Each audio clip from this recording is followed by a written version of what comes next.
Hello friends, welcome back to my channel grants of civil. आज हम बात करने जा रहे हैं स्ट्रेसिंग लोड कैलकुलेशन के बारे में, जो कि पीटी स्लैब को स्ट्रेसिंग करने के लिए हमें लोड निकालना होता है कि कितना लोड हम अप्लाई करें और कैसे निकालें। यहाँ पे बताने जा रहे हैं। और 0.6 वाले में कितना होता है लोड और 0.5 वाले में कितना होता है लोड। 0.5 इंच का अगर जो हम स्टैंड लेंगे तो उसको कन्वर्ट करने के बाद mm में 12.7 mm आएगा। इसका breaking load of strength ultimate tensile strength इसको बोल सकते हैं टेक्निकल में। ये हम लैब में टेस्टिंग करने के बाद हमें इतना रीडिंग मिला है 183.7 किलो न्यूटन।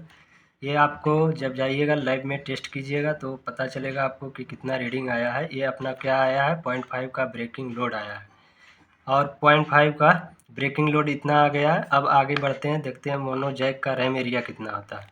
मोनो जैक का रैम एरिया आपको जैक के ऊपर लिखा हुआ रहेगा, जो कि 37.09 सेंटीमीटर स्क्वायर दिया हुआ है।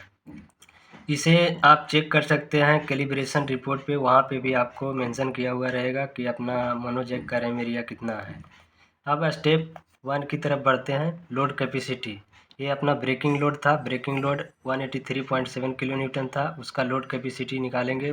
Load capacity 75% load as per design आता है, तो यहाँ पे ब्रेकिंग लोड 183.7 किलो न्यूटन का 75% लोड कैपेसिटी हो जाएगा। अब फोर्स बराबर देखते हैं। फोर्स बराबर क्या होता है, फोर्स बराबर लोड अपॉन एरिया होता है। लोड को डिनोट करते हैं P से और एरिया को डिनोट करते हैं A से।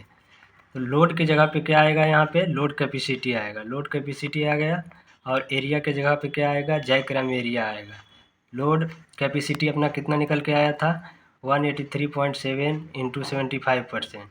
वही यहाँ पे लिखे हैं 183.7 इंटू 75%। क्या चीज़ में इसका यूनिट था, किलो न्यूटन में था, तो किलो न्यूटन में यहाँ पे लिखे हैं।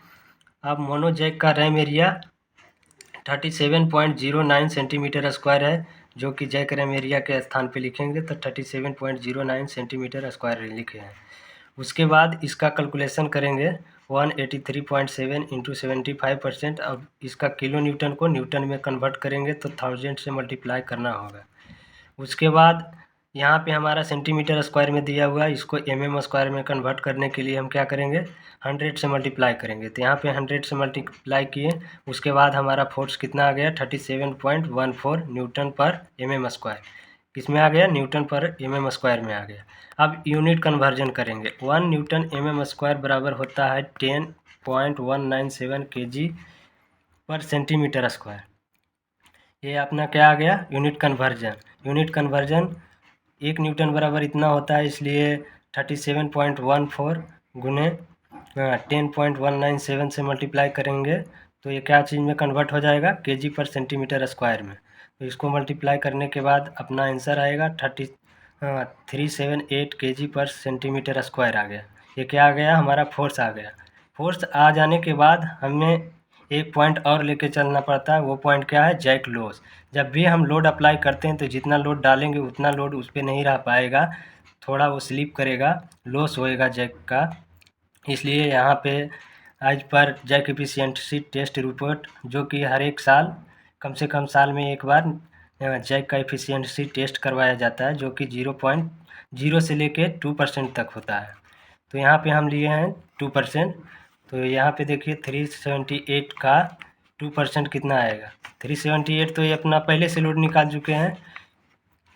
378 पहले से लोड निकाल चुके हैं। उसके बाद 2% और इसमें एक्स्ट्रा ऐड करेंगे, तो ऐड करेंगे कितना, 378 का 2%। 378 का 2% यहाँ पे किए, क्या चीज़ में है इसका यूनिट, केजी पर सेंटीमीटर स्क्वायर में। ऐड करने के बाद हमारा क्या आया, 385.56 केजी पर सेंटीमीटर स्क्वायर। इसको हम क्या बोलेंगे, अप्लाई लोड। ये लोड अब हम अप्लाई कर सकते हैं। अपना लोड आ गया अप्लाई करने के लिए 385 केजी पर centimetre square. Thank you for watching my video.